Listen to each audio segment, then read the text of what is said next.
consultation pour tenter de trouver une issue au conflit dans l'est de la RDC. Ils étaient mardi 4 mars en Ouganda pour un échange avec le président Yoweri Museveni.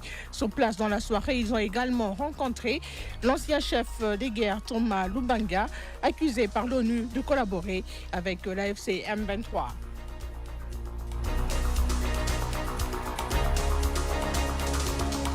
La Senko et les CC ont déjà rencontré plusieurs personnalités, tant à l'intérieur qu'à l'extérieur du pays. Rappelons que c'est le 4 février dernier que les évêques membres de la Senko et de l'ECC avaient remis au chef de l'État Félix Tshisekedi un projet contenant des propositions afin de sortir la RDC de la crise sécuritaire qu'elle traverse dans sa partie orientale.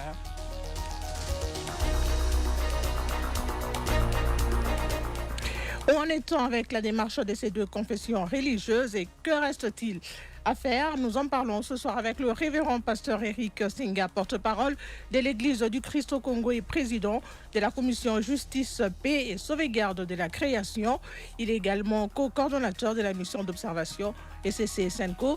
Pasteur Eric Senga, bonsoir et bienvenue dans ce studio de Radio Kapi.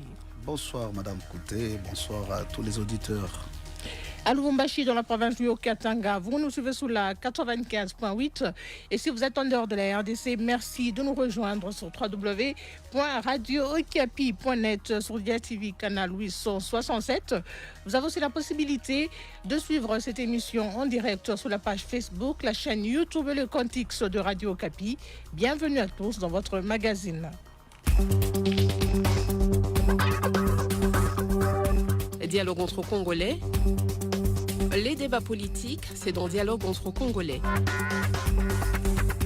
Tous les jours, acteurs politiques, décideurs sociaux et journalistes informent, expliquent et débattent de l'actualité au quotidien sur nos antennes, mais jamais sans vous. Car Dialogue entre Congolais, c'est aussi vos questions et vos réactions. Dialogue entre Congolais, de lundi à jeudi, de 19h15 à 20h et sur Internet, sur www.radiocapi.net. Je l'ai dit, le pacte social pour la paix et le bien vivre ensemble en RDC, une initiative portée par les évêques de la conférence épiscopale nationale du Congo 5 en sigle et l'Église du Christ au Congo. Et c'est pour objectif de tenter de sortir le pays de la crise sécuritaire qui sévit dans la partie orientale de la RDC. Et pour rendre effective cette initiative, ces deux confessions religieuses ont entamé une série de consultations avec les acteurs sociopolitiques à l'interne comme à l'externe, mais aussi avec quelques leaders de la sous-région. Les détails de ces consultations dans ce condensé fait par Bertin Kassiama. En dépit des critiques par les partis au pouvoir, l'UDPS, la délégation de la conférence épiscopale nationale du Congo, Senko, et l'Église du Christ au Congo, ECC, poursuit ses consultations. C'est mardi 4 mars, il était en Ouganda où elle a rencontré le président Yoweri Museveni. Au terme de leurs échanges axés sur les retours de la paix dans la région des Grands Lacs, via la proposition du pacte social pour la paix et le bien vivre ensemble, l'ECC a fait savoir qu'après des échanges très profonds et éclairés, le président ougandais a bien accueilli cette initiative et a marqué son accord pour un dialogue franc autour de la paix dans la région. Déjà le 27 février 2025 à Brazzaville, ces évêques membres de la Senko et de l'ECC avait échangé avec le président de la République du Congo, Denis Sassou Nguesso, toujours dans cette perspective du pacte social pour la paix et le bien vivre ensemble en RDC. Avant de se rendre le 13 février à Kigali pour rencontrer le président rwandais Paul Kagame, les évêques de ces deux confessions religieuses étaient d'abord à Goma pour des pourparlers avec les représentants de la rébellion de la FC M23. Au niveau du pays, les différents acteurs politiques, présidents des institutions publiques ainsi que les leaders des groupes armés ont déjà été consultés à ces sujets. D'autres formations politiques n'ont pas hésité à adhérer à l'idée des évêques, notamment la Mouka et Ensemble pour la République. C'est depuis le 4 février de l'année en cours que les évêques avaient remis au chef de l'État de la RDC, Félix Tshisekedi, un projet contenant des propositions afin de sortir ces pays de la crise sécuritaire qu'il traverse dans sa partie orientale. Merci Bertin Kassiama pour ce condensé. Je rappelle que nous recevons dans cette émission spéciale le Dialogue entre congolais, le révérend pasteur Eric Senga. Il est porte-parole de l'Église du Christ au Congo et président de la commission Justice, Paix et Sauvegarde de la Création, également co-coordonnateur de la mission d'observation SCC 5O. Alors, pasteur Eric Senga, vous poursuivez vos consultations auprès des différentes personnalités, tant nationales qu'internationales. Le 4 mars dernier, par exemple, vous étiez en Ouganda pour un échange avec le président Yoweri Museveni. Alors, avant de parler de cette rencontre, le 4 février, vous avez rencontré Félix Tshisekedi, à qui vous avez remis votre projet, le projet de pacte pour le pacte social pour la paix.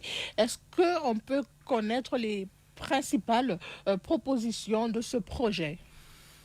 Voilà, vous accepterez que je précise simplement que je suis secrétaire général de l'ECC en charge de la commission, comme vous l'avez dit. C'est juste pour... Merci, pasteur. Merci beaucoup. Alors, l'initiative du pacte social pour la paix et les bien vivre ensemble en RDC et dans les Grands Lacs découle de la volonté de ces deux églises à vouloir contribuer pour un plan de sortie des crises. Je voudrais faire un petit rappel en ce qui concerne l'ECC par exemple. C'est depuis 2019 que le président national de l'ECC, le révérend André Bokondoa, en appelé au dialogue.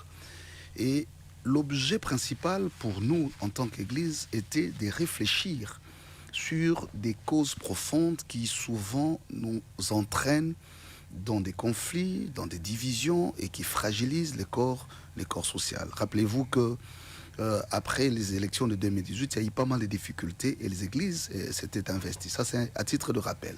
Maintenant, quand nous revenons au contexte, c'est dire que c'est le 25 décembre 2024 que les deux églises, chacune en ce qui la concerne, avaient produit un document. Nous, c'était la lettre pastorale du président national qui d'ailleurs tire sa substance des recommandations du comité exécutif national de 2024. Et je rappelle ici en passant que le même comité exécutif est d'ailleurs en session au moment où nous parlons, ordinaire, pour justement lancer l'appel à la cohésion nationale et inviter les fils et les filles du pays à s'impliquer dans le processus de construction de paix. Donc ça, c'est à titre de rappel. Alors, j'en viens à votre question. Quand nous sommes arrivés chez le chef de l'État, rappelez-vous que c'était après la chute des Goma. L'ECC, autant que la SENCO, avait fait beaucoup de communiqués et même des marches pour contester, pour parler de la même voix que la République autour de cette question de la guerre, parce qu'il y a toujours ces débats au niveau de l'opinion. Pourquoi les églises n'ont pas condamné? Pourquoi propose-t-elle la voie du dialogue alors que nous sommes agressés? Je voudrais ici rappeler que depuis 2020, depuis les débuts de cette crise, les deux églises ont par plusieurs fois communiqué, dénoncé et même appelé à des marches. Mais après la chute des Goma, nous sommes dit, mais tiens, la situation devient quand même de plus en plus critique. Il fallait qu'on réfléchisse comme Église. Alors nous avons fait cette proposition qui est une initiative pour un pacte social. Arrivé chez les chefs de l'État, nous lui avons montré trois choses. La première des choses, c'est ce que nous appelons l'ambiguïté terminologique autour des concepts utilisés dans l'identification des acteurs en crise. Exemple, le M23 est présenté, l'AFC M23, comme groupe terroriste au niveau de Kinshasa. Mais le Rwanda ne les considère pas comme un groupe terroriste. Par contre, les AFDLR chez nous sont considérés comme des réfugiés, alors que le Rwanda les considère comme des génocidaires. Déjà, il y a cette ambiguïté.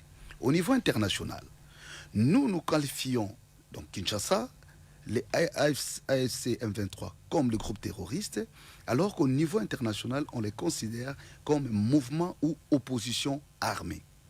Et cette ambiguïté terminologique, malheureusement, a poussé Kinshasa, par exemple, à prendre des postures tout à fait normales et légales, selon lesquelles on ne peut pas dialoguer avec le M23 pour motif d'être un groupe terroriste. Il vous souviendra qu'on a eu même à prendre des résolutions au niveau du Parlement pour proscrire tout acte qui irait dans le sens de parler avec les M23. Ce qui est des droits et nous les comprenons.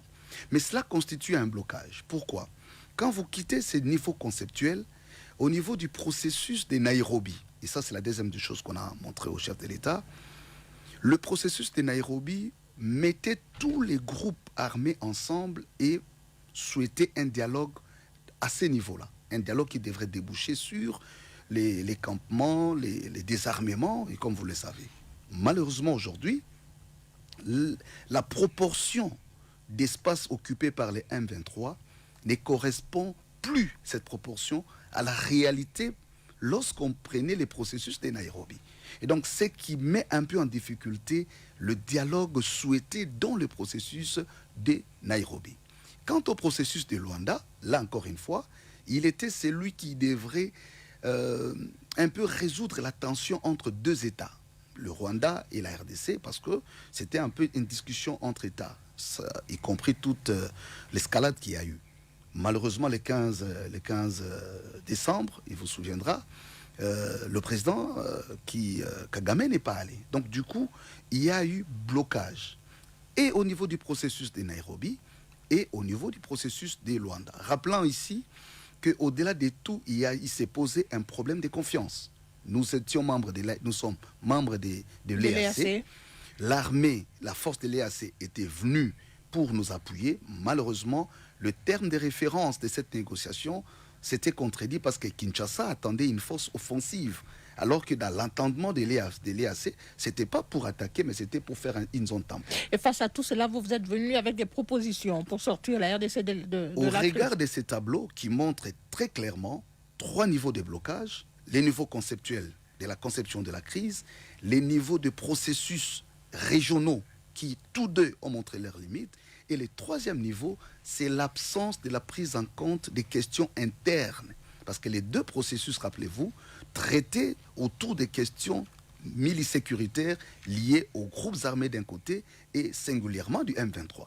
Mais alors qu'il y avait aussi des questions qui nécessitaient une cohésion nationale à l'interne. Voilà pourquoi notre initiative est venue avec cette approche double, c'est-à-dire d'un côté, réfléchir froidement entre fils et filles du pays pour voir dans quelle mesure nous allons constituer un bloc, une cohésion nationale, de manière à ce que nos problèmes à nous ne soient pas traités par des étrangers. Il n'appartient pas au Rwanda de venir nous dire comment on va régler nos problèmes. Il n'appartient pas au Kenya et à tous les autres pays pour nous orienter comment résoudre nos problèmes. Si ceux qui ont pris les armes, les M23, AFC M23, estiment qu'ils ont des revendications qui sont purement congolaises, pourquoi ne pas les écouter et résoudre ces problèmes dans le cadre interne? Et lorsqu'on aura trouvé un consensus national autour de nos problèmes à nous, ça nous permettra d'engager maintenant une discussion au niveau régional avec les Rwandais, l'Ouganda, Burundi et les autres pour qu'on dégage les normes du vivre ensemble en tant que pays voisin. Alors, comment le chef de l'État avait accueilli cette initiative de la CENCO-SCC? Très brièvement. Hein. Très Il était favorable. Très favorable parce qu'il a dit plusieurs fois que c'était louable. Il avait toutefois posé quelques préalables dans la réflexion, notamment la responsabilité directe du M23 vis-à-vis du Rwanda. Dans son approche, il estimait qu'il fallait rester en discussion avec les Rwandais, pas le M23. Mais nous avons montré l'intérêt qu'il y avait à séparer les 2 problèmes pour voir jusqu'à quel degré les revendications du M23 vont et quelle serait la limite de leur volonté à s'engager dans un processus de paix. Alors, vous avez rencontré plusieurs personnalités, tant à l'intérieur qu'à l'extérieur du pays. D'abord, à l'intérieur, hormis le chef de l'État, vous avez rencontré l'opposition, notamment Martin Fayoulou, Moïse Katumbi, même si vous l'avez rencontré à Bruxelles, Délice Sanga, je crois. Qu'est-ce que vous vous êtes dit avec cette opposition? Et j'ajoute qu'il y a aussi la société civile qu'on a vue, et puis Kabila, Joseph, qu'on a vu également en dehors des FCC. Donc, vous avez rencontré à Nairobi, au Kenya. Oui, d'abord, oui, à Nairobi, au Kenya. Donc, globalement, en tout cas, toutes les parties rencontrées, société civile, opposition et même certains de la majorité que nous avons rencontrés, n'oubliez pas qu'on a rencontré aussi, comme les résumés l'ont dit, le chef des institutions. Tous unanimement s'accordaient au principe d'une résolution pacifique. C'est-à-dire qu'on pourrait appeler mécanisme dialogique. Mais chaque groupe avait des préalables, ce qui est tout à fait normal en matière de négociation.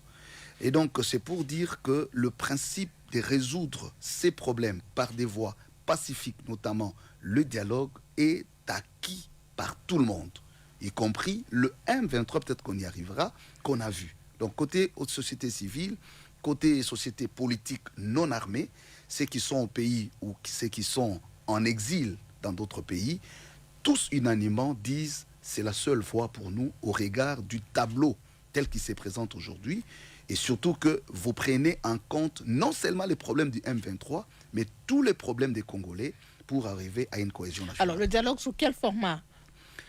Alors, le format, ce n'est pas encore défini parce que cela jouerait avec... en fait, c'est l'implication de tout le monde. Mais en notre sens, l'approche est double. Nous voulons commencer d'abord par une approche purement scientifique qui mettrait ensemble le scientifique des différents groupes qui seront recommandés pour réfléchir sur des thématiques que nous estimons être les causes majeures des crises répétitives de notre pays. Ça, c'est la dimension scientifique. Au terme de ce travail, qui sera essentiellement des ateliers de réflexion, c'est alors que nous irons le deuxième niveau, qui sera les forums de réflexion ou politique, ou alors le dialogue politique, mais un dialogue qui ne va pas tomber dans le piège des précédents dialogues. Et là, nous entendons bien la voix de l'opinion publique. Nos compatriotes, lorsqu'ils récusent la démarche en disant « on est fatigué des dialogues », nous comprenons et nous entendons bien. Voilà pourquoi la valeur ajoutée de notre démarche, c'est non seulement résoudre les agendas des politiques ou les frustrations des individus, mais prendre des questions, par exemple, la question identitaire et des conflits communautaires. Ça, c'est des questions qui ne sont pas résolues, qui ne peuvent pas être résolues par les armes, ni par la Constitution seulement. Il nous faut nous mettre d'accord sur des options claires. Parce qu'aujourd'hui, il y a toujours ces débats, qui est congolais, qui ne l'est pas. La question autour de la gouvernance économique, tenant compte des enjeux géostratégiques. Comment nous devrons réfléchir? Je rappelle ici qu'il existe déjà des mécanismes juridiques régionaux qui ont proposé des voies de solution à ces dimensions des choses. Seulement, il y a eu un vide au niveau de l'appropriation nationale de ces instruments, mais en même temps, l'absence de mécanismes de suivi institutionnel pour essayer de suivre beaucoup des résolutions qui ont été prises, tant au niveau des dialogues internes ou au niveau international. Alors, comment vous répondez à toutes ces personnes, et même au sein de la majorité présidentielle, il y a des gens qui vous accusent de jouer les jeux du M23 et même du Rwanda? Autant les M23 nous accusent de jouer les jeux du président Félix. C'est ce qui est intéressant. Il faut savoir que nous sommes en matière de négociation. Chacun, c'est tout à fait normal que chacun ait une posture quelconque. Ceux qui pensent que nous jouons le rôle du M23 ou, je ne sais pas moi, du Rwanda, oublient que quand nous sommes allés à Goma, ce n'était pas facile.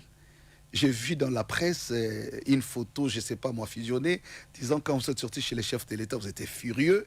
Et au Rwanda, vous étiez tous souriants. Je vous informe que nous avons pris plus de 4 heures du temps à discuter avec l'AFC M23. Je ne vous dévoile pas les fonds des discussions, mais figurez-vous, quand j'ai pleuré de plus de 4 heures, ce n'était pas pour aller rire. Vous avez rencontré l'AFC à Kigali, pas à Goma? À Goma. Je parle de Goma. Et même avec le président Kagame, on a pris plus de 4 heures de discussions, et des discussions profondes. Tout ce que nous disons dans les réseaux sociaux, que nous coulons dans les communiqués d'énonciation, je voudrais ici que l'opinion le sache, cela a fait l'objet des débats. Et il faut maintenant apprécier l'efficacité des choses. Est-ce qu'écrire un communiqué de dénonciation, de condamnation, et aller discuter de vive voix avec ces personnes, qu'est-ce qui est plus rentable et plus efficace? Nous, que Dieu nous pardonne si nous nous trompons, mais nous croyons fermement que la discussion ou les discussions engagées avec les différentes parties, notamment le M23 à Goma, 2 semaines après la chute, au milieu des risques les plus élevés, nous semble être plus efficace parce qu'on s'est dit des choses, on leur a dit des choses, peut-être qu'on ne sait pas répéter aujourd'hui publiquement. Qui finance vos voyages, vos déplacements? Ah, voilà. Sachez que c'est 2 grandes institutions bien organisées. Pour qu'un président de l'ECC se déplace, je ne pense pas qu'il doit appeler tous les villages. C'est quand même des églises qui ont des paroisses, qui ont des écoles, qui ont des universités, qui ont tous les moyens possibles. Bref, nous finançons, c'est vrai, à vrai dire, ce que nous faisons s'appelle la diplomatie ecclésiale, qui, en fait, dans la technique diplomatique, ça rentre dans ce qu'on appelle la diplomatie parallèle. Normalement, c'est l'État congolais qui devrait prendre en charge, parce que ce n'est pas la démarche pour l'Église seulement. Mais c'est une initiative de 2 églises. Pourquoi l'État prendrait en charge? Parce que la finalité de l'initiative, c'est le bien-être de la nation. Nous travaillons pour la paix. Pourquoi donne-t-on les prix Nobel de la paix, où on désigne les ambassadeurs de la paix? Quiconque travaille dans une initiative de paix ou de la paix, dans les contextes qui est les nôtres, devrait avoir, pas les injures de la nation comme on l'assiste, devrait avoir une certaine reconnaissance, parce qu'on n'imagine pas les risques qu'il y a autour de ces initiatives. Mais nous le faisons d'abord parce que c'est notre vocation, et c'est une mission pastorale et prophétique. Nous le faisons avec joie. Qui finance nos voyages? Ce sont nos institutions, les 2 églises. Alors, révérend pasteur Eric Senga, où en sont les consultations menées par vos deux, par la SENCO et les CCI aujourd'hui? Voilà, alors à ce niveau, nous sommes en phase de consultations, vraiment dans la diplomatie de haut niveau, comme on appelle. Vous l'avez cité, on a déjà rencontré 4 chefs d'État, le président Kagame, le président Ruto, l'ancien président Uhuru. Nous avons discuté avec le président Sassou Nguesso, et là, c'était le président de Museveni. Donc, Dieu aidant, nous allons continuer la semaine prochaine pour voir le président Lorenzo dans sa casquette du président en exercice de l'Union africaine, mais en même temps, c'est lui qui a piloté les processus de Luanda. Et puis, nous allons voir le président du Zimbabwe comme le président en exercice de la SADC. Donc, je rappelle que le président Ruto, c'était aussi à ses doubles titres, comme le pays hôte du processus de Nairobi, mais en même temps comme le président de l'EAC. Alors, c'est quel message que vous apportez à tous ces chefs d'État de faire pression sur le président Tshisekedi afin de négocier ou de parler directement avec le M23? Premièrement, c'est de montrer l'initiative. Rappelons ici qu'il y a 2 processus auxquels nous avons fait allusion, et la SADC autant que l'EAC ont décidé de fusionner les 2 processus, comme vous le savez. Donc, la première des choses, c'est de montrer d'abord l'initiative nationale, comme pour dire, nous saluons ce qui est fait au niveau de la région, nous remercions le pays voisin, les pays frères, mais nous rappelons que les Congolais veulent également montrer au monde qu'ils sont en mesure de réfléchir sur leurs problèmes et de trouver la solution à leurs problèmes par leur propre mécanisme. Et ça, c'est salué. Tous les chefs d'État qu'on a rencontrés, les tout derniers, le président Museveni qui a pris tous les soins de nous rappeler l'histoire du pays, et c'était très intéressant, mais ils en viennent tous à une conclusion.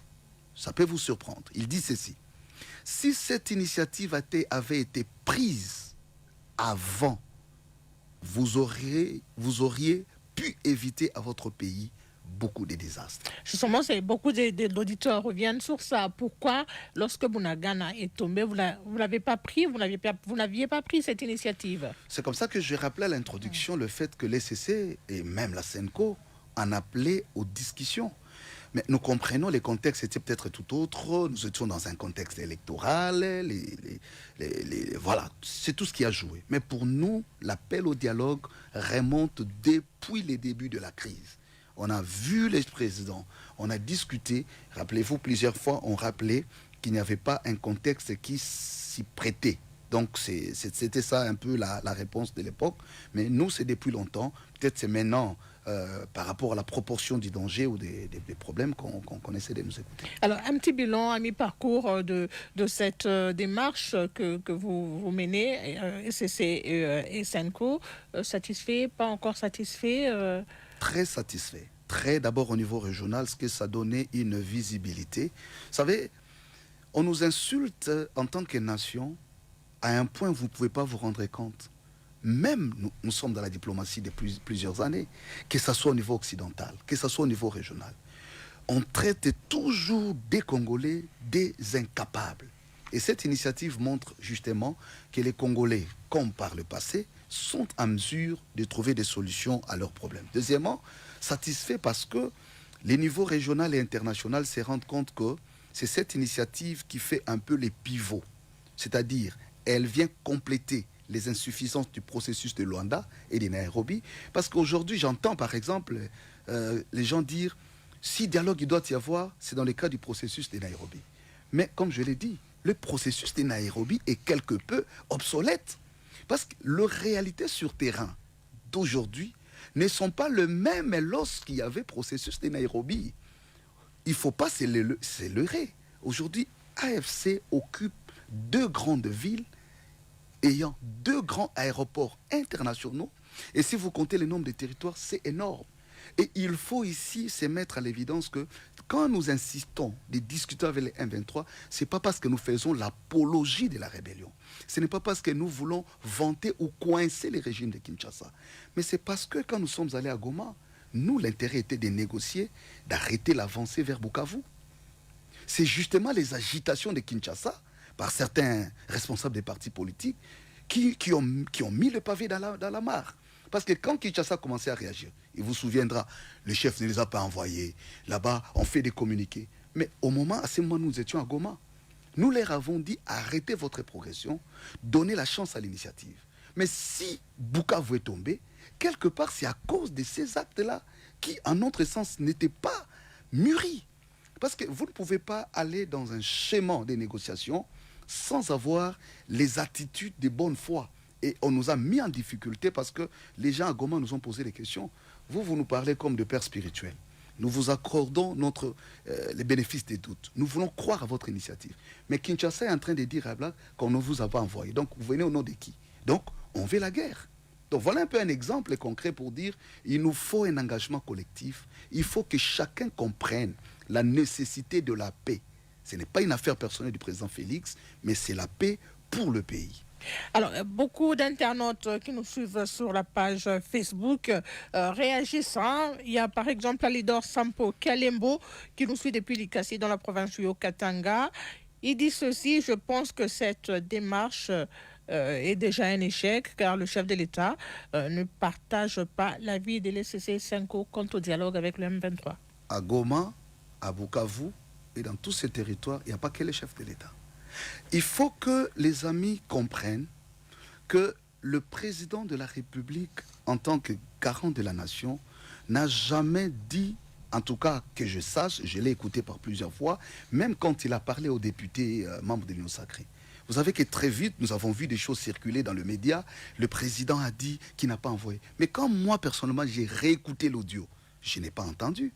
Le président était en train de rappeler le contexte de notre rencontre et comment il avait introduit par une question posée à mon collègue Cholet. Donc, parfois, on fait dire au président ce qu'il n'a jamais dit. Mais des deux, l'initiative n'a pas besoin d'être envoyée par le chef de l'État parce que c'est une initiative pastorale. Nous l'avons présentée, le président l'a apprécié, il a posé ses préalables, il a émis ses craintes, ses doutes et ses réserves, ce qui est tout à fait normal. Et nous avons promis. Si ce n'est pas un secret, c'est quoi ces craintes, les craintes du président? Comme je l'ai dit, la première des choses, c'est qu'il ne faut pas que l'initiative vienne valoriser le M23. Ça, il est clair, parce qu'il estime que le M23 n'était pas le vrai acteur. Mais des deux, il ne faut pas que l'initiative dérange le régime qui est en place. Ça, c'est tout à fait normal. Parce que si l'initiative visait le départ du président, vous voyez le président soutenir cette initiative, c'est tout à fait normal. Donc c'est tout à fait normal que du point de vue politique, certains de la majorité observent avec réserve l'initiative. Pourquoi? Parce que certains qui ont été consultés ont déjà commencé à donner des préalables excessifs. Par exemple, certains disent « nous voulons la démission du président Félix ». Bon, quand l'autre parti entend cela, c'est tout à fait normal qu'ils prennent des réserves. Et c'est ça notre travail en tant que facilitateur. Donc notre travail justement, c'est de concilier les extrémités, de rapprocher et de trouver une voie de sortie. Donc il ne faut pas que les gens pensent. Le fait pour le président de dire « je ne les ai pas envoyés » suppose qu'il ne reconnaît pas la légitimité. Vous pensez quand nous rencontrons tous ces chefs d'État, le président Félix n'est pas informé? Pensez-vous vraiment que nous pouvons sortir de Kinshasa? On va rencontrer tous ces présidents et le président ici à Kinshasa n'en est pas informé. Non. Je crois qu'il y a des choses qu'on ne Donc il est informé de tous vos déplacements. Mais c'est le président de la République. Est-ce que le Burundi est à l'ordre du jour? Effectivement. On verra également le président du Burundi.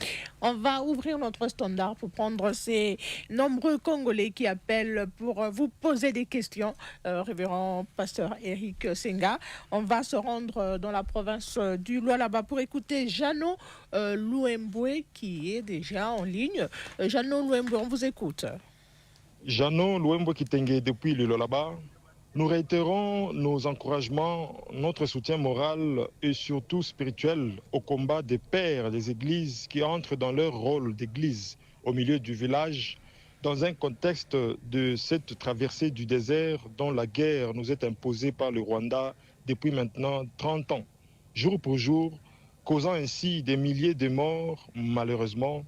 Mais hélas, nous voyons de l'autre côté notre gouvernement qui semble cracher sans aucune gêne sur le travail qu'abattent nos pères des églises. Question, quelle stratégie vont-ils prendre, je parle ici des pères des églises, pour arriver à mettre sur une même table le tenant des armes et M. Tshisekedi dans un contexte où le président a juré ne jamais prendre langue avec le rebelle? Que contient le cahier des charges des AFC et M23 qui convaincrait le président à s'asseoir sur une même table avec eux? Merci beaucoup. Révérend Éric Senga. Voilà, merci beaucoup d'abord à Jeannot pour tous ces encouragements. Quelle stratégie prendre? C'est cela même le travail de la médiation.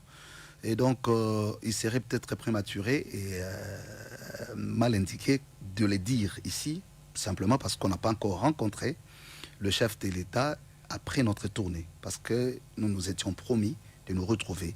Donc, que mon ami Jeannot souffre un peu, parce que ici, c'est vraiment question d'élégance et de déontologie. Je ne sais pas dévoiler même le cahier des charges de M23, ça nous a été communiqué, mais il faut que la primeur soit donnée au chef de l'État. Et je crois que peut-être que vous me réinviterez à une autre émission. Nous allons à ce moment-là, après les avoir rendus publics, nous pouvons en discuter. Bokis, voilà, qui nous suit depuis Kinshasa, crédible et plus crédible, le couple Senko et CC est la voie obligée pour une paix durable dans la partie est du pays au regard de la carrure intellectuelle et le sérieux des personnalités que compose le dit couple. Une autre question que beaucoup de Congolais se posent, pourquoi vous n'avez pas associé d'autres confessions religieuses, pasteur Éric Senga? Alors, il faut avouer que l'initiative avait été réfléchie sur fond d'un long processus. Donc, au niveau de la conceptualisation, au niveau de l'élaboration même des outils, ça nous a pris assez de temps. Et à ce moment-là, on n'avait pas eu l'occasion d'impliquer nos frères. Par contre, nous les avons rencontrés, comme vous avez vu, dans notre tournée, et nous estimons que après cette... parce que nous allons entrer bientôt à la 3e phase de l'initiative. Là, nous sommes à la 2e phase. La première était les acteurs. Là, la 2e, c'est la diplomatie des hauts niveaux avec les chefs d'État et les organisations internationales. La 3e phase, certainement, nous allons les impliquer. Donc, il n'y a rien d'exclusion volontaire. Ce sont nos frères. On a vraiment discuté avec eux. Et ils apportent aujourd'hui, je crois que vous voyez même les discours à évoluer. Les cultes qui étaient prévus les samedis passés, nous y étions. Les délégués de l'initiative a été là parce que nous étions dans les démarches de déplacement, mais notre délégué était là, donc il n'y a pas de conflit entre nous. Nous avons appuyé les services cultuels et nous sommes sûrs qu'ils seront là aussi quand nous aurons une activité cultuelle ou autre activité. Alors, quels sont les défis que vous rencontrez dans votre démarche? En tout cas, pour le moment, c'est un peu l'émancipation des opinions, et ce qui est tout à fait normal. Vous savez, nous touchons à un sujet qui est existentiel parce que l'avenir de notre pays en dépend. Donc nous sommes... Il y a encore beaucoup de méfiance par rapport à votre démarche. C'est pourquoi il faut beaucoup sensibiliser, il faut beaucoup communiquer. Nous pensons que la méfiance, c'est là que nous nous tournons vers la presse pour dire qu'il faut que la presse nous aide. Nous voulons avoir de tels espaces où nous pouvons expliquer et même interagir avec nos compatriotes. Cette initiative n'a pas vocation de s'imposer comme un postulat univoque. Cette initiative est une démarche pastorale, c'est une contribution et qui laisse toutes les perspectives ouvertes dans le sens des critiques et même des contributions. Donc, parce que même quand nous parlons du pacte, les gens pensent qu'il y a déjà un document qui s'appelle pacte social. Non. Le pacte, c'est ce que les Congolais eux-mêmes écriront lorsque nous serons à la 2e phase après des réflexions scientifiques. Donc, il n'existe pas un document avec lequel nous nous promenons partout pour dire voilà les pactes sociaux. Non, non. L'initiative veut plutôt amener au pacte. Mais qu'est-ce qu'un pacte? Impact est un ensemble d'engagements collectifs qu'une société prend à un certain moment de son histoire pour réinventer son avenir. Il s'agit ici de repenser notre mythe fondateur, tirant des leçons de notre histoire, identifiant les causes profondes des crises. Et à partir de là, nous avons les référents tels que la Constitution, nous avons des pratiques et nous construisons par une approche consensuelle les valeurs fondamentales qui vont référer notre parcours. C'est ça le pacte social. Donc ce n'est ni pour remplacer la Constitution, moins encore pour créer des problèmes au régime en place. Non, c'est de dire nous sommes une nation. Et d'ailleurs, si vous le permettez, notre analyse remonte de 1960 et rebondit sur les 30 dernières années pour dire ce que nous faisons n'a rien à voir avec la situation actuelle du régime en place. Ce n'est pas un problème orienté contre le président Félix ou le régime Tshisekedi, mais c'est plutôt l'ensemble des éléments de notre histoire. Après des expériences telles que San City, après Saint-Sylvestre, après la conférence nationale souveraine, après l'indépendance, qu'est-ce qu'il en reste de substance en tant que nation? Quelle est notre vision du devenir commun? N'y a-t-il pas de questions qui nécessiteraient des réflexions profondes pour résoudre ces causes profondes et nous proposer des postulats sur fond desquels nous pouvons réinventer les Congos par les Congolais et pour les Congolais? Alors aujourd'hui, le chef de l'État, Félix Tshisekedi, appelle à un gouvernement d'union nationale. Il a tendu la main à toute la classe politique congolaise. Comment vous interprétez, vous analysez cet appel du chef de l'État? Est-ce que ça ne vient pas justement barrer la route carrément à votre démarche? Non, par contre, il y a d'abord une intention de bonne foi qui pour nous est un élément capital dans le processus de résolution des conflits. C'est ce qu'on appelle la décrispation. Il n'y a pas que ça. Il y a aujourd'hui la libération des prisonniers, et chose que nous avons saluée et pour laquelle nous insistons que le chef continue dans cette démarche, parce qu'il y a d'autres prisonniers qui restent encore, que ce soit civils ou militaires. Mais à ce stade, il faut reconnaître que c'est déjà des actes de bonne foi, et ça nous avons salué. Que le président dise s'ouvrir à l'opposition, c'est aussi une bonne intention, dans la mesure où nous estimons qu'il réalise par lui-même l'intérêt de créer justement cette cohésion nationale. Mais maintenant, après, si l'opposition trouve, parce que nous ici dans la casquette des médiateurs ou des facilitateurs, nous ne pouvons pas prendre parti dans le sens des critiques, mais nous observons les faits dans la société. Est-ce que ça pourrait faire partir des solutions pour sortir de la crise? Bon, peut-être c'est là maintenant, la question n'est pas qu'un gouvernement, mais qui les compose, pour quel cahier des charges et dans quelle dynamique de la solution collective. Donc ce sont là les paramètres à analyser. Parce que si on prend les gouvernements simplement comme un instrument de l'État, où on veut créer un espace de gestion en introduisant les frustrés d'hier ou ceux qui ont des agendas, ça ne va pas résoudre le problème. Mais si c'est vu dans la dynamique des résolutions des conflits, des renforcements de la cohésion nationale, en ces niveaux-là, ça va exiger certainement d'autres préalables. Mais comme je l'ai dit, je préfère pas émettre un jugement des valeurs, mais la chose qui nous intéresse dans cet aspect des choses, c'est cette ouverture que donne le président. Et pour nous, comme pasteurs, vous savez, la foi, c'est comme un grain. La Bible dit, si vous avez même un grain, à la fois comme un grain de sénévé, ça peut pousser et devenir une grande forêt. Donc ça, c'est déjà une fenêtre d'opportunité à exploiter, pas à jeter en pâture. Après le Lualaba, on va se rendre dans le Haut-Katanga pour écouter Mathieu Kabwe qui nous appelle. Vous avez la parole, Mathieu. Mathieu Kabwe Ndoubanya depuis la province du Haut-Katanga.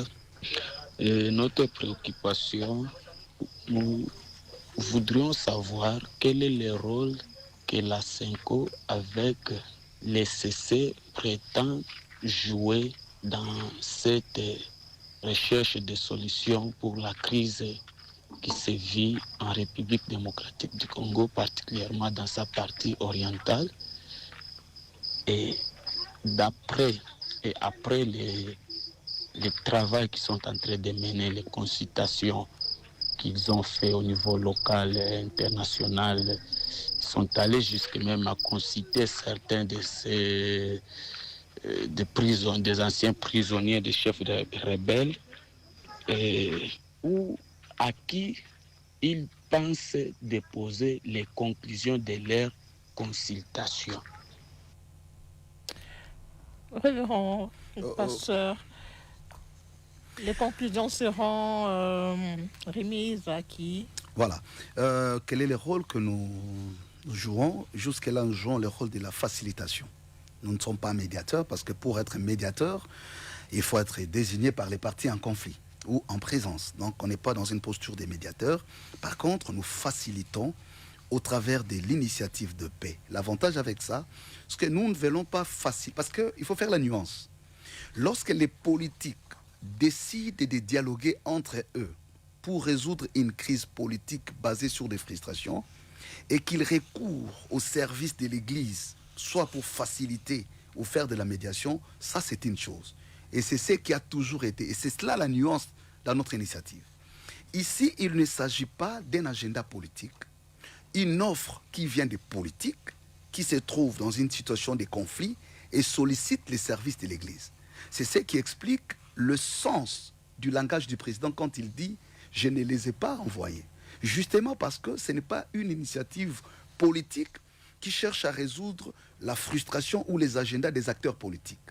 Ici, c'est d'abord une initiative de paix qui implique la nation, parce qu'il s'agit des vies qui sont en danger, il s'agit de la nation qui est menacée.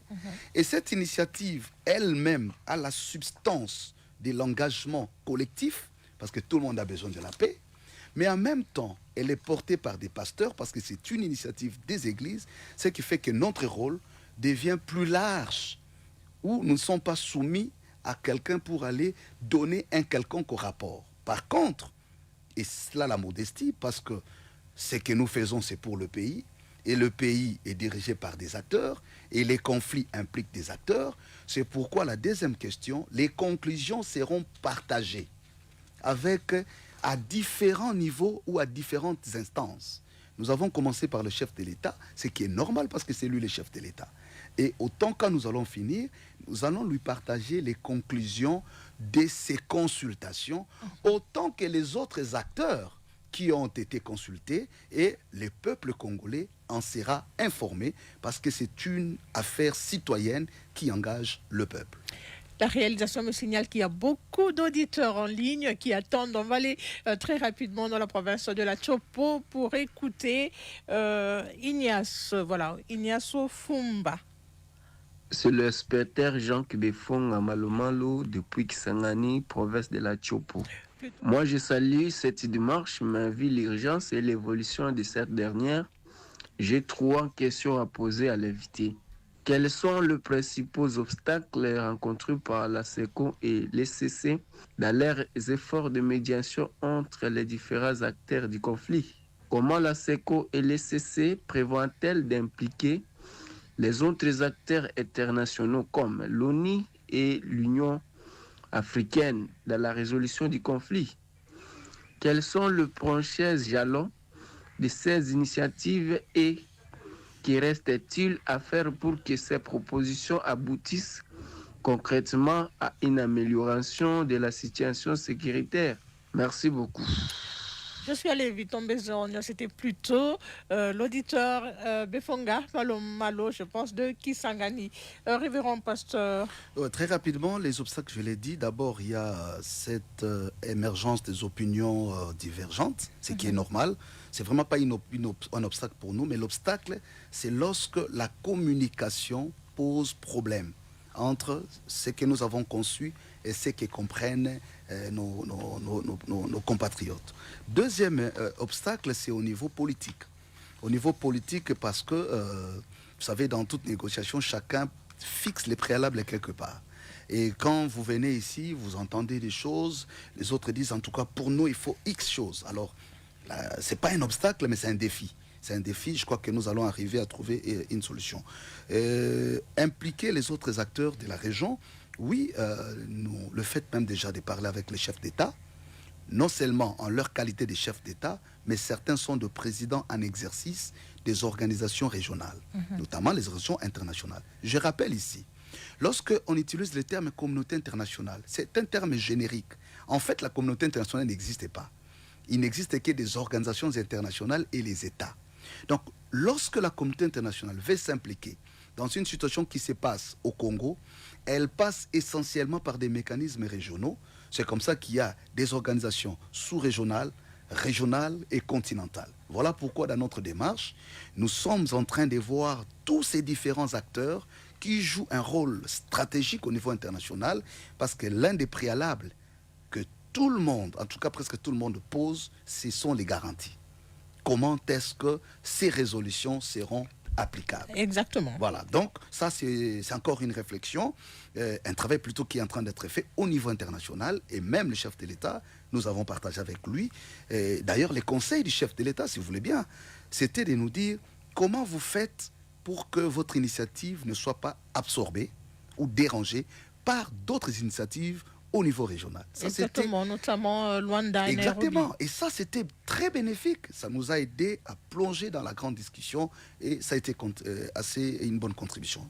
Quels sont les jalons, pour terminer avec la troisième question, pour trouver une issue? Je crois que nous allons expliquer... Que reste-t-il à faire? Voilà. Donc, ce qui reste à faire, c'est de finir la deuxième étape de ces consultations, partager le rapport à mi-parcours avec différents acteurs et en même temps, nous sommes en train de continuer et nous allons maintenant voir l'issue de ces discussions pour entamer la troisième phase qui sera les ateliers de réflexion autour de ces thématiques.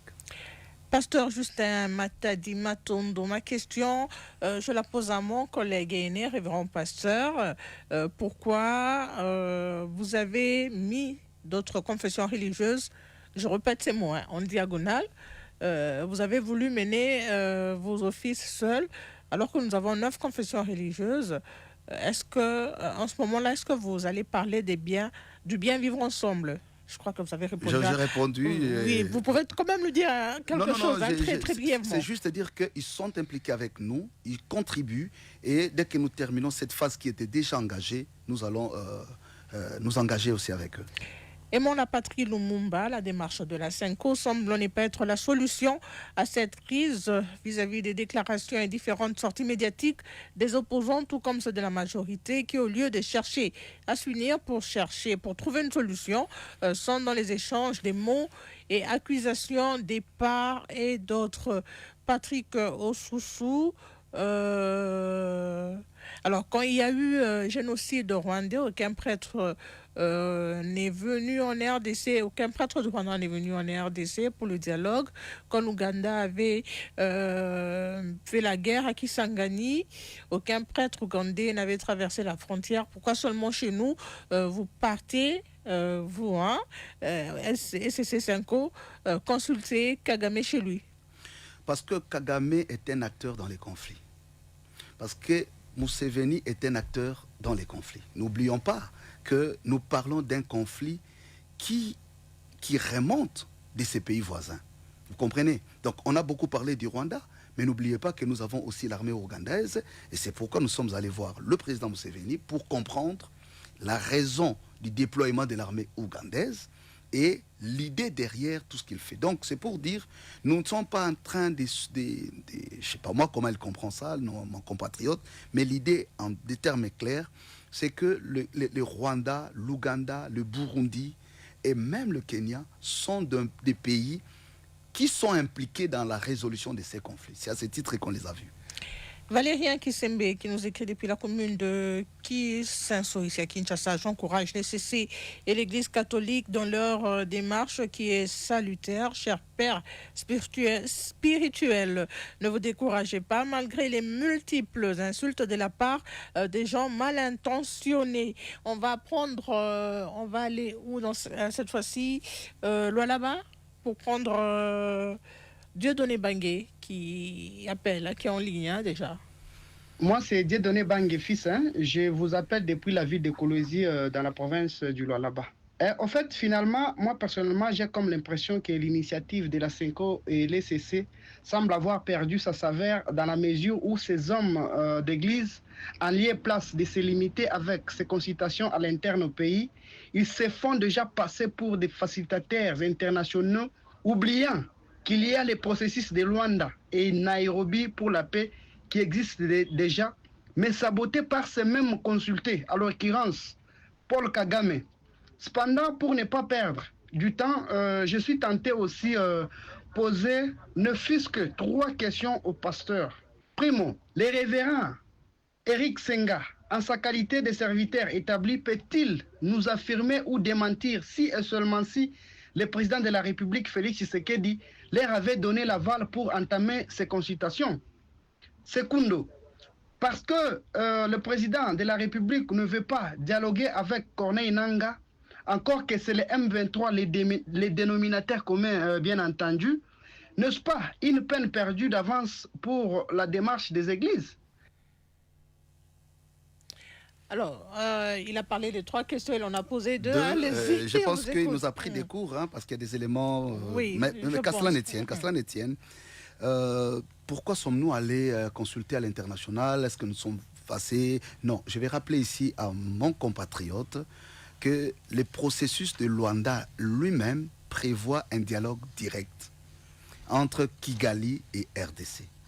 Autant que le processus de Nairobi. Ça, c'est un. Mais des deux, qui n'oublient pas, dans la revendication de Kinshasa, lorsque Kinshasa refuse de parler avec les M23, c'est parce qu'il tient parler avec Kigali. Or, Kigali oblige à Kinshasa de parler avec le M23. Donc, aller voir toutes ces personnalités, c'est aussi décanter. Peut-être que beaucoup ne savent pas qu'en 2012, lorsqu'il y avait le même problème avec les M23, les églises étaient impliquées. Nous sommes allés jusqu'au département d'État américain, jusqu'aux Nations Unies. Donc la fameuse solution de 2012 a eu plusieurs contributions, dont celle des églises. Alors, est-ce que le président nous a ordonné? Je l'ai déjà dit plusieurs fois, on n'a pas besoin de l'ordre du président pour un mandat ecclésiastique. C'est notre mission, des pasteurs. Si Maman Kelly m'appelle aujourd'hui, dit j'ai des petits différends en famille, venez prêcher ma famille, mes frères ou mes sœurs, ça c'est un mandat pastoral. Donc il n'y a pas de confusion, mais il faut insister que le président Félix n'a jamais été contre l'initiative. Il a dit par ses propres mots qu'elle était louable et qu'elle estimait donner crédit à l'initiative, mais il a eu ses réserves, ce qui est tout à fait normal parce qu'il refuse de dialoguer avec les M23. On va aller très rapidement parce que nous sommes à la fin de l'émission. On va prendre le dernier auditeur. On me dit qu'ils sont nombreux en ligne, mais on va prendre le dernier qui nous appelle de Bundu. Voilà, on est suivi de partout en RDC. Alors on va prendre très rapidement ce dernier auditeur. Pumba de Bundu dans la province de la Chopo. La mission des évêques est venue grandement en retard vu la négligence que les Congolais sont habitués avec devant une situation ou un problème. Pourquoi avoir attendu que les rebelles prennent Goma et Bukavu pour commencer avec ce processus au lieu de commencer dès le départ quand Bunagana et d'autres localités étaient sous menace? Tant qu'il n'y a pas une union nationale, nous n'allons jamais aboutir à un bon résultat dans ces fléaux qui gangrènent notre pays. À mon avis, les évêques doivent arrêter avec ces défilés de modes qu'ils font. Ils doivent plutôt penser à réunir d'abord toute la classe politique congolaise pour essayer à savoir qu'est-ce qui ne va pas entre nous et afin de trouver la solution pour pallier à l'insécurité grandissante qui prévaut actuellement à l'est de notre pays. Trouver d'abord la solution au niveau national avant de sortir. Il a raison, peut-être c'est ce que nous faisons. S'il nous a suivis depuis les débuts, nous avons commencé par des acteurs internes et même ceux qui sont en dehors au niveau des pays étrangers. Donc je pense qu'il a raison de fustiger ou d'exprimer son regret du fait que l'initiative semble venir en retard parce que les choses prennent des proportions. Parce que vous savez, quand on est à Kinshasa, on est dans les... J'ai toujours dit, hein, les gens sont devant le téléphone, ils rigolent, ils insultent, mais ils ne réalisent pas ce qui se passe dans ces zones occupées. Donc pour nous, c'est une urgence extrême de trouver très vite la solution, comme a dit notre compatriote. Nous comprenons son coup de gueule, mais il faut trouver une solution. Et ce n'est pas seulement les églises, c'est un engagement collectif. Nous ne saurons pas. Par exemple, il dit qu'il faut réunir les politiciens. Comment nous allons réussir à réunir les politiciens quand il y a un groupe à gauche qui insulte, un autre groupe qui dit « Oh non, le chef de l'État ne les a pas envoyés ». Donc, il faut que nous nous mettions tous dans les bonnes prédispositions de comprendre que c'est le pays qui est en danger. Ce n'est pas l'individu, il s'agit de la nation, il s'agit des vies de nos compatriotes. Aujourd'hui, en dehors de la guerre utilisée comme arme, mais il y a des problèmes économiques, il y a des frustrations, il y a des problèmes liés. Il nous faut un couloir humanitaire. Nous continuons à travailler là-dessus. Donc le problème est plus complexe qu'on le pense. Il ne faut pas les réduire aux acteurs politiques internes. Il y a des enjeux géopolitiques très sensibles et géostratégiques très complexes qui méritent tout ce que nous sommes en train de faire. Alors, comment assurer la mise en œuvre effective des accords de paix issus de ces consultations? Vous avez répondu à ça, vous êtes en train de réfléchir. Et au cas où votre démarche n'aboutit pas, est-ce qu'il y a un plan B? On n'est pas pessimiste, hein? Est-ce qu'il y a un plan B? D'abord, nous avons fermement la foi que ça va aboutir. Pourquoi? Parce que ce n'est pas un agenda d'un individu. La paix, c'est ce qui nous caractérise tous. Donc ici, j'insiste que ce n'est pas un dialogue que nous voulons pour résoudre les agendas des acteurs politiques. Il s'agit ici de la paix. Donc, on a fermement cette conviction. Mais, par absurde, il arrivait que l'initiative ne soit pas portée par des acteurs concernés jusqu'au bout. Les plans B existent, oui ou non. Je crois que nous le saurons, mais nous, comme Église, nous n'avons pas de schéma A et B. Nous sommes sincères dans la démarche. Nous voulons que les Congolais s'en approprient. Nous avons l'ouverture dans des contributions. Tout n'est pas parfait peut-être, tout n'est pas fini. Nous attendons des contributions. Nous attendons même des critiques. Nous allons commencer des portes ouvertes bientôt, où nous allons commencer à recevoir des différents groupes, des étudiants, des syndicalistes, des professeurs d'université, parce qu'il faut que ce soit une initiative de la base vers les sommets. Donc, bientôt, nous allons donner ces programmes pour une appropriation nationale. Merci beaucoup, révérend pasteur Eric Senga, d'avoir répondu à notre invitation. Je rappelle que vous êtes le porte-parole de l'Église du Christ au Congo et secrétaire général de la Commission Justice, Paix et Sauvegarde de la Création, mais également co-coordonnateur de la mission d'observation SENCO, NCC, et CC, voilà, dialogue entre Congolais. C'est fini pour ce soir. Merci à Guy Maté, Freddy Bikumbi, Bertin Kassiama, qui m'ont aidé à préparer ce magazine sous la supervision de Martin Sebouchangwe.